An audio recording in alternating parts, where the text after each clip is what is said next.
Magandang gabi po, Luzon, Visayas at Mindanao. Nakikipaglabang pa para sa kanilang buhay sa Intensive Care Unit o ICU ang 2 sa 15 tinamaan ng bala sa walang habas na pamamaril ng 2 kaeskwela sa Tacloban. Ang isa po sa mga biktima napuruhan sa ulo, habang ang isa tinamaan sa tiyan kaya nabutas ang bituka. Mga kapuso, nakausap ko po rito sa Tacloban City ang kanilang mga magulang at tulad po ng mga namatayan, umaapela sila ng hustisya. Yan ang aking tinutukan. Exclusive. Hindi raw maganda ang pakiramdam ng grade 10 student na si Joan Viñas noong Lunes. Pero pinilit niyang makapasok sa San Jose National High School sa Tacloban City. Desisyong pinagsisisihan daw ng kanyang ina. Si Joan kasi, isa sa mga napuruhan matapos ang pamamaril ng mga kaeskwela niyang 15 at 14 anyos sa loob ng kanilang paaralan. Sana di ko nalang pinayagan yung anak kong pumasok kasi sabi niya, parang maano yung katawan niya daw, mabigat. Sabi ko, ikaw lang kung papasok ka kasi may report daw sila. Nagpamilit siyang pumasok. So pinayagan ko. Nalaman ko na lang ng meron ko nagpuputukan doon sa school nila. Tapos pagpunta ko doon, nandun ako sa may entrance na. Nakita ko yung anak ko na nakasakay na ng yung pahiga. Pagkita ko si Joan, yun, nawalan ako ng malay.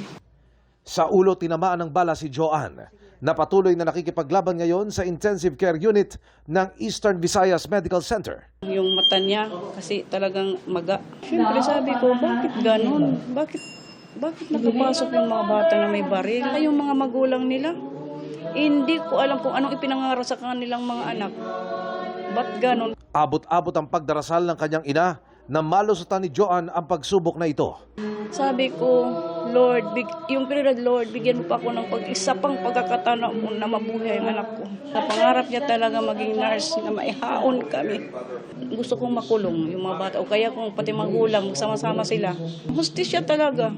Nasa ICU rin ng ospital ang 15 anyos na grade 9 student na si Nathan Candelario na nabaril naman sa tiyan. Sa ilalim ng puso, tumagos sa tagiliran. Still recovery pa yun dahil natamaan yung intestine niya. Tatlong butas. Halos gumuho ang mundo ng amang si Erwin.